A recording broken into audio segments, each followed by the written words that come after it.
Hello, I'm Toyoizumi and I'd like to talk about edge of chaos and avalanches in neural networks with a heavy-tailed synaptic-weight distribution. As a background, the brain exhibits variability in neural activity.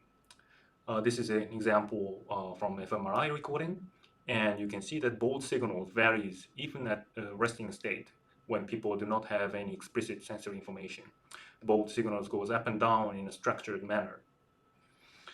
At a very different scale, single neurons exhibit spiking activity, and the spiking patterns look random.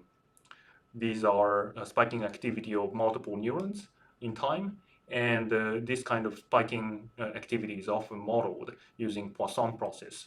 So it's apparently noisy patterns. So variability is an intrinsic property of neurodynamics.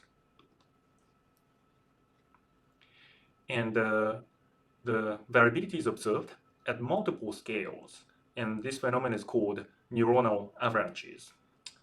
Let me explain the experiment by Yu et al. They recorded from premotor cortex of monkeys while they're in rest. And in particular, they recorded local field potential, which is going up and down, and they imposed a threshold to define events where local field potential exceeds this threshold. So these red stars are local field potential events, and then they analyzed which electrode shows this event at which time. So this raster plot, plot shows, which electrode is causing an event at which time, and you can see clouds of points, and some are makes a big cluster, some are make small cluster. So when they characterize the probability of in those such clustered events and plot the size of the cluster, histogram of the cluster, the probability distribution followed a power law. Note that both this y-axis and x-axis is log axis. So this straight line here means that the probability decays with the power law. And this means that while many clusters are small, typical clusters are small, but there are non-negligible number of clusters whose sizes are big, and some are huge. Okay, so this is called a phenomenon called neuronal avalanches. I would like to ask, what is the source of neuronal variability? And one hint to think about this is that the dynamical behavior of a neuron is reliable in isolation.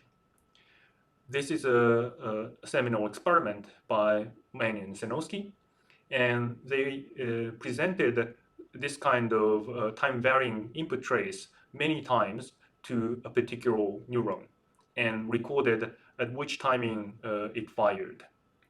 And this plot shows that a single neuron is very reliable.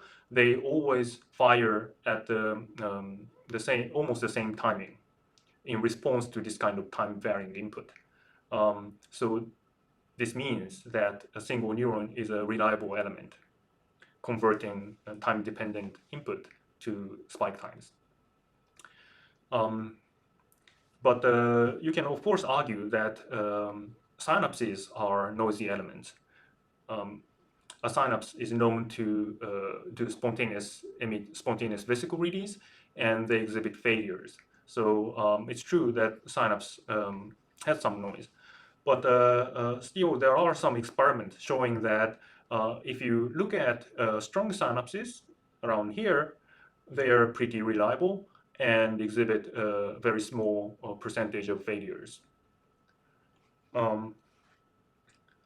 Of course, we don't know what's the real cause of neural variability, but one hypothesis is that the chaotic activity of a network of neurons produces the apparently stochastic nature of observed background activity, Van Vliet and Sombrinsky.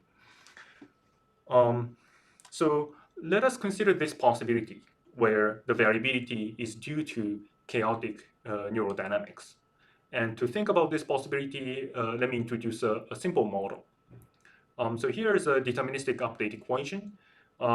Xi is the neural activity of neuron I at time t plus 1. This is given in this equation by this right-hand side factor. What it says is that first, you sum up input from multiple presynaptic neurons, xj, at time t. So this the activity of presynaptic neuron j is multiplied with the synaptic weight from j to I, and then this presynaptic input is summed over all presynaptic neurons j from 1 to n. So this is a total input inside the bracket, and then you apply a nonlinearity. In this slide, we use tangent hyperbolic nonlinearity for simplicity. Later, I will change it to compute the neural activity at the next time. So this is a simple deterministic update equation for neural activity. And we assume that the synaptic weights are randomly drawn from a Gaussian distribution. So Wij is drawn from a Gaussian distribution with a mean 0 and the variance g squared over n. This n is the number of neurons in the network, and this g is the scaling factor controlling synaptic strength. So it means that if g is close to 0, then synaptic weights are close to 0. And if g is big, then synapses are very strong and influencing each other. So now you can simulate this simple equation and plot variability, in this case, due to chaotic dynamics. So here is a plot of neural activity as a function of time. And here two lines represent activity of neuron 1, activity of neuron 2. And you can see that although these activities are generated by deterministic update equation, apparently they look noisy and stochastic. And this is due to the high dimensional chaos. I've previously worked on it and found that these intrinsic dynamics affect information coding. And in particular, the sensitivity to input is maximized at the edge of chaos. So this system, this equation, this system, dynamical system, exhibit a phase transition as you change the synaptic scaling factor g. If synapses are weak, this system exhibit a non-chaotic fixed point. So it converges to a fixed point. But when this g, synaptic scaling factor, is bigger than the threshold, the system exhibit chaotic dynamics, just like this. And in between, there is so-called the edge of chaos, where the dynamic is sort of at the borderline and critical. So here I computed how reliably this network represent input information. And here in the y-axis, we plot the decoding error. Here, this decoding error means how reliably one can estimate the input to the network by observing activity of population of neurons.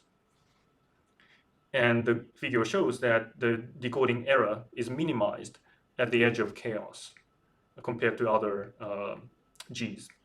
So this means that the network is particularly sensitive to input at the edge of chaos, and the network can represent the input information well at this edge of chaos. So here is the question of my talk today. What is the relation between the two critical phenomena that I've introduced to you? One is the edge of chaos. Intrinsic dynamics of neurons influence information coding of the input, and the sensitivity is maximized at the edge of chaos. So this is a critical phenomena because this feature is exhibited at the transition point where the system's dynamics transition from non-chaos to chaos. And another critical phenomenon is neuronal avalanches. And this is also a critical phenomena because what's critical for the observation of this one is that once a neuron is active, how does the active neuron activate many neurons in the next step or fewer neurons in the next step? So that's called a reproduction number. If one neuron activates many neurons in the next step, the activity tends to grow. And in that case, the cluster size tend to be large. But on the other end, if a single neuron activates on average less than one neurons, then activity tends to decay, and in this case, the cluster size tends to be small. And this kind of critical phenomenon, the power law distribution of the sizes is observed when the system is at the critical point where, on average, one neuron activates one neuron. So in this sense, this is also a critical phenomenon. And a natural question is, seemingly they're different critical phenomena, but are they related at all? So we would like to connect these phenomena. And to study neuronal avalanches, we consider binary activity using the step function phi. Because to analyze neuronal avalanches, activity is binarized into 0 and 1s, and then it's analyzed. So we use a step function phi.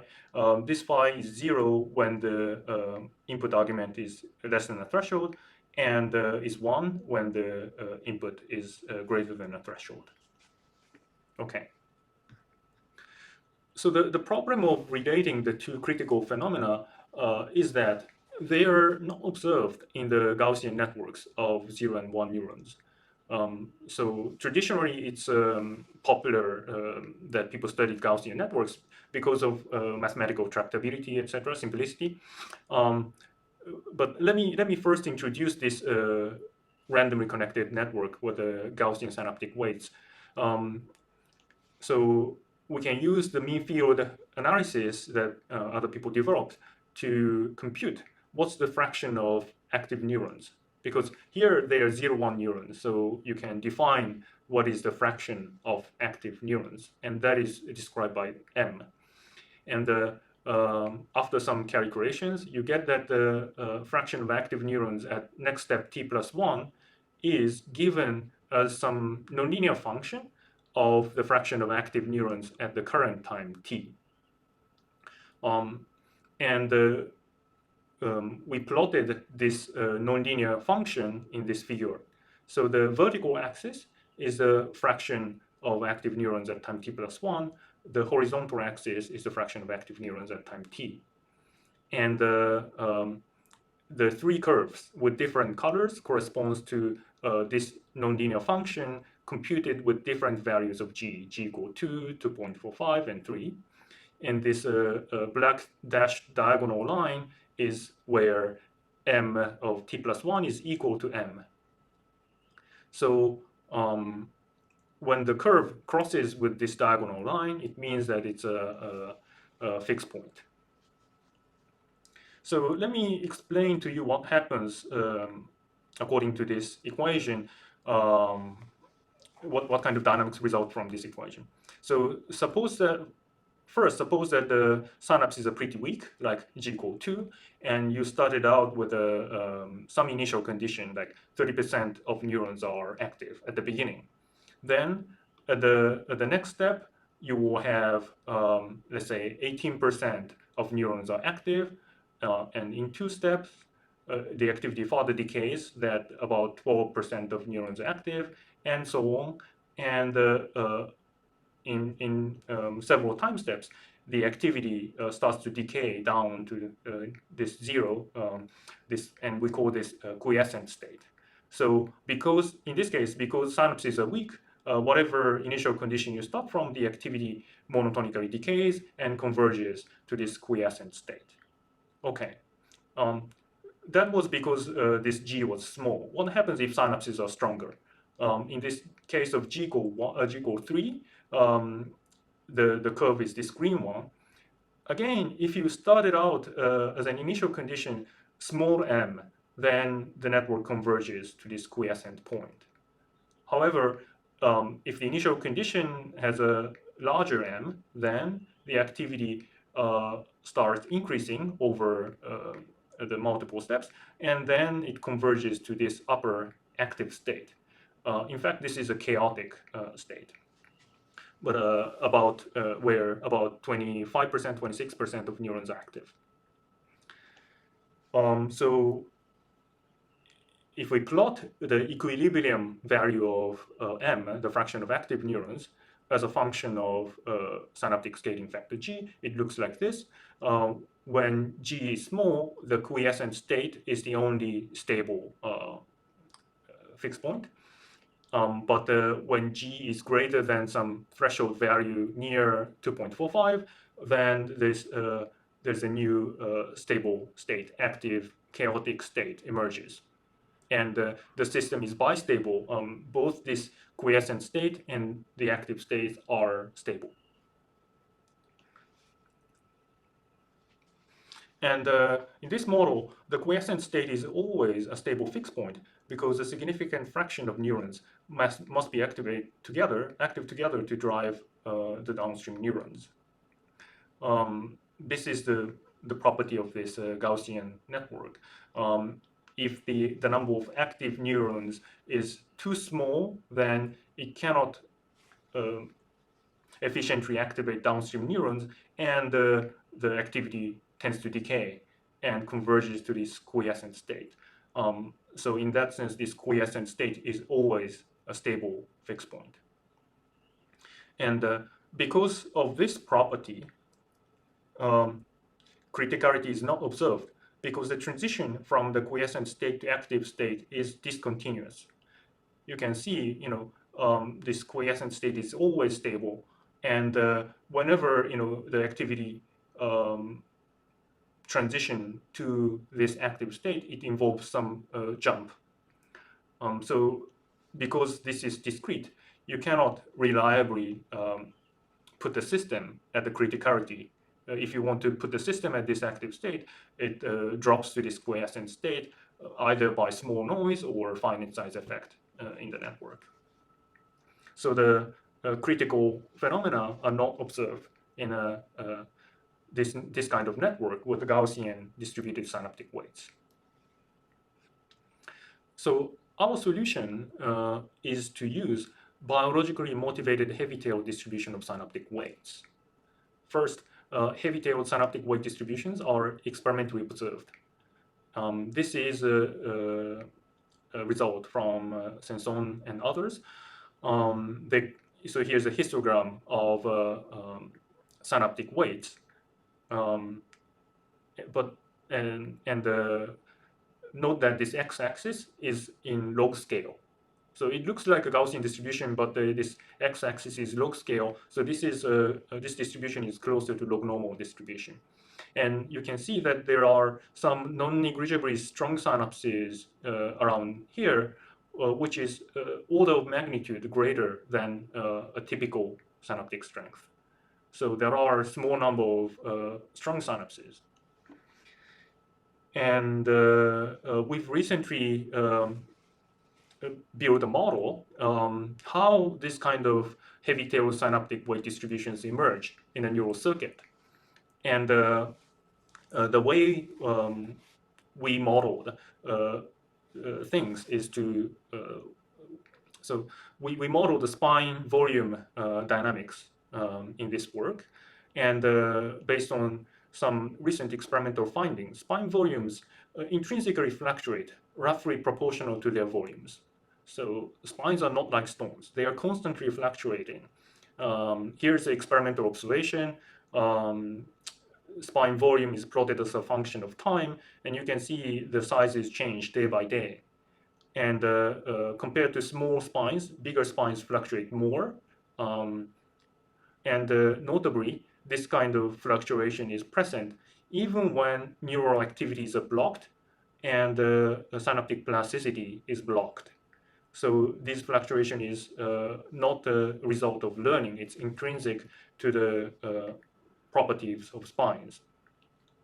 In the computational model, we found that this fluctuation explained the heavy-tailed synaptic weight distribution that are also experimentally observed.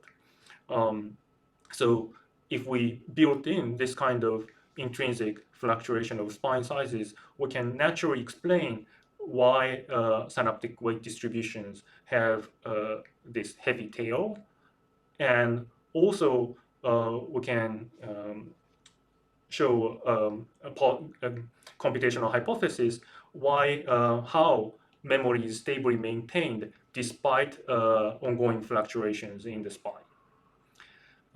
So this is another story that I can tell, but what I want to tell is, heavy tail distribution is observed experimentally, and that can naturally arises from the intrinsic fluctuations of spine volumes. So what happens instead of using Gaussian synaptic weights, if we build in such heavy-tailed distribution of synaptic weights into the neural network? So here we study a network of 0-1 neurons with heavy-tailed synaptic weight distribution, and the model looks almost the same as what I've already introduced to you, but this time, as I explained, I use a step function as this nonlinear function phi. And as this synaptic weights W, we use the Cauchy distribution. This Cauchy distribution decays with a tail of 1 over weight squared. And a typical scale is described by this G over N. And again, this G is the magnitude, represent the magnitude of synaptic weights. So we can extend the standard mean field analysis, not only characterizing the variance of inputs, but here using the characteristic functions method. And by extending the mean field method, again, we can compute what is the fraction of active neurons and how it changes from time t to time t plus 1. So the nonlinear function is a bit different from the previous example. And again, we can plot what is the fraction of active neurons at time t plus 1 as a function of fraction of active neurons at current time t. So these three curves, again, plot this relation for g equal 2, g equal pi, g equal 4. When synapses are small, the property is similar to the previous model. Whatever initial activity level you start, it monotonically decays down to this quiescent state. So that's natural. But when as this g, the scaling factor, increases, you do not see the bistability. The stable fixed point is always 1. There's only one crossing with this curve and this diagonal black dashed line. So just one stable state, and you can plot how this stable state changes with the synaptic strength like this. The equilibrium value of the fraction of active neurons changes with the synaptic scaling factor g, and when this g is smaller than the threshold, the critical value, then system converges in a quiescent fixed point state. But when there's a critical value here, above which the activity grows. And now you can see from this figure that there's a continuous transition from the quiescent state to the active, I will explain the chaotic state in the Cauchy networks. So this is a continuous transition. And on the right-hand side, in fact, this is a chaotic state. So let me display to you the typical activity patterns in this chaotic state. So here at g equal 3.2 or something, we can plot how the system, what kind of dynamics the system exhibit. And here's plotted the neuron index as a function of time, and the black points means the neurons active. You can see this kind of seemingly random activity pattern emerges from the deterministic dynamics. And so this is a typical activity trace. And if you start the dynamics from exactly the same initial condition, you again observe the same dynamical activity pattern here. This is because the system is deterministic, so if you start from the same initial condition, it develops in the same way. But at this time 100, now we perturbed a single neuron and see how the effect of perturbation spread over the network. So here in this panel, we plotted the difference between this activity pattern and this perturbed activity pattern. And you can see that after the perturbation at time 100, the effect quickly spreads over the entire network, and you can see noticeable difference in the latter half. So this is a signature of chaotic dynamics.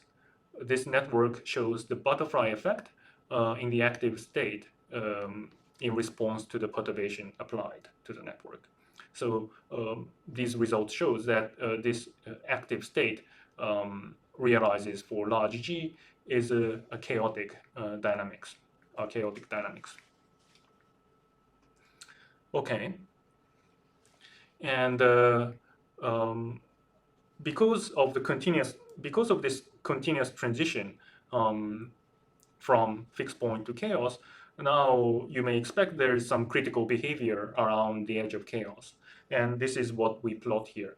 Neuronal avalanches are observed in the Cauchy network models.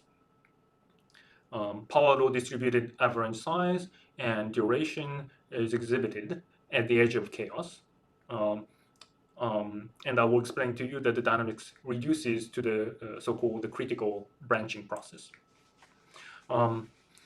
So this panel shows the cumulative probability of cluster sizes in a log plot. And this x-axis is the log of the cluster size.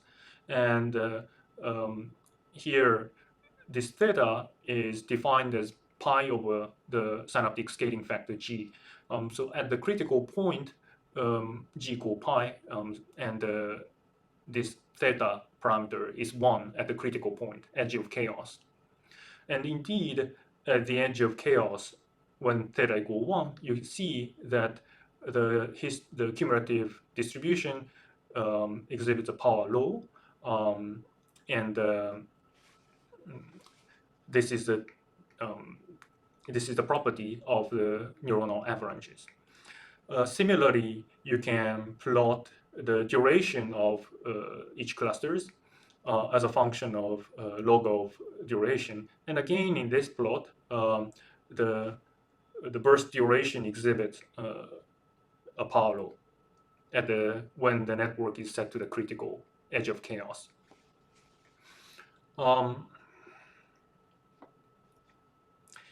And we can compute that at the edge of chaos, each neuron has on average one strong enough synaptic weight that can drive the downstream neurons, can drive the downstream neuron by itself. So what this means is that, unlike the typical Gaussian networks, we are now considering a more biologically plausible heavy-tailed distribution of synaptic weights. And in this distribution, there are some outliers, very strong synapses. And at the critical state, at the edge of chaos, on average, every neuron has one strong enough synaptic weight that alone can drive the downstream neuron. So with that, if one neuron is active, that can activate one downstream neuron on average. And that's the sort of the critical process. Each neuron activates one downstream neuron. So the activity is marginal, between decaying and growing. And that is the regime of so-called critical branching process. This is this is a stochastic process that is used in probability theory to describe whether some animal's number grows in time or they extinct, or if there's some epidemic disease would spread to the community or not. And always the critical value is that where the reproduction number is equal to 1. That's a critical state, above which the number grows, below which the number decays. So what I wanted to say here is that this branching process is a model with a stochastic description, but we can reduce this deterministic high-dimensional dynamics of neurons to this typical stochastic process. And at the critical edge of chaos, on average, one neuron activates one downstream neuron. But of course, different neurons have different connections. So depending on which exact neuron is activated, the cluster sizes would differ. So this is one example. When this green neuron here is activated, it happened to spread only a little bit. So this is a small cluster size result from the activation of this neuron. But if another neuron is activated as a seed, then it happened to propagate over larger networks and caused a big cluster with a longer duration. So far, we've analyzed a very much simplified model of discrete time neurons without the history effect. But here we simulated leak integrated fire neurons plus small noise. And this simulation highlights the robustness of the discrete transition in the Gaussian network and the continuous transition in the Cauchy networks. So the transitions are distinct in the two networks. So these are the result, a numerical result of leak integrated fire neurons. You can see which neurons are firing at what time in this raster plot. And here, down there, we plot the population firing rate as a function of time. And in this simulation, at the former half, we kept decreasing the input to the neurons. And the effect is almost the same if we decrease the synaptic strength between neurons in this period. But anyhow, due to the reduction of input to the network, the population firing rate of neurons decreases. But in the Gaussian network, at some point, it involves a discontinuous transition from this active state to this quiescent state. There is a jump from active to quiescent state. And this quiescent state is also always stable, it's stable in this network, so it stays there. And in this latter half of the simulation, now we gradually increased the input to the network, and you can see nothing happens for a while, but at some point, due to the small noises added, the network state jumped from this quiescent state to this active state discontinuously and kept growing after there. So in a Gaussian network, the transition is discontinuous and it involves jump down and jump up. In contrast, in the Cauchy network, leak integrated fire neurons exhibit more continuous transition. You can see as the input decreases, firing rate continuously decreases, and in the latter half, as the input increases, the firing rate goes up. So things are more continuous. And these properties summarized here, plotting the population firing rate as a function of injected input, while the blue Gaussian network exhibit a jump from the quiescent state to the active state, and the jump down from the active state to this quiescent state. The Cauchy network does not exhibit this kind of discrete jumps. It's just continuously increased and continuously decreased back down without hysteresis. So the difference in the transition, continuous versus discrete, that the theory predicted was robust even in the leak integrated fire neurons. So finally, in summary, we have analytically studied randomly connected networks of 0-1 neurons. And we studied two types of networks, Gaussian coupled network, Cauchy network. The Gaussian weights are pretty homogeneous. On the other hand, the Cauchy synaptic weights have a heavy-tailed, so there's an order of magnitude difference in the synaptic weights. In the Gaussian network, many neurons must be coherently active to drive downstream neurons because they are of the same order of magnitude. Then the quiescent state is always stable. It features a discontinuous transition between the quiescent state and the active chaotic state. In the Cauchy networks, each neuron has about order 1 very strong synapses that can activate the downstream neurons themselves. And in particular, at the critical point, each neuron has exactly one such strong synapse on average. These strong synapses features a continuous transition between the quiescent state and the active chaotic state. Neuronal avalanches observed at the edge of chaos, and we could map the network behavior onto the critical branching process there. Numerical simulations of LIF neurons supported our theoretical prediction. Finally, but not least, I would like to thank our collaborator, Kuśmierz, talented postdoc who drive this project, and Ogawa for helping the analysis. Thank you so much.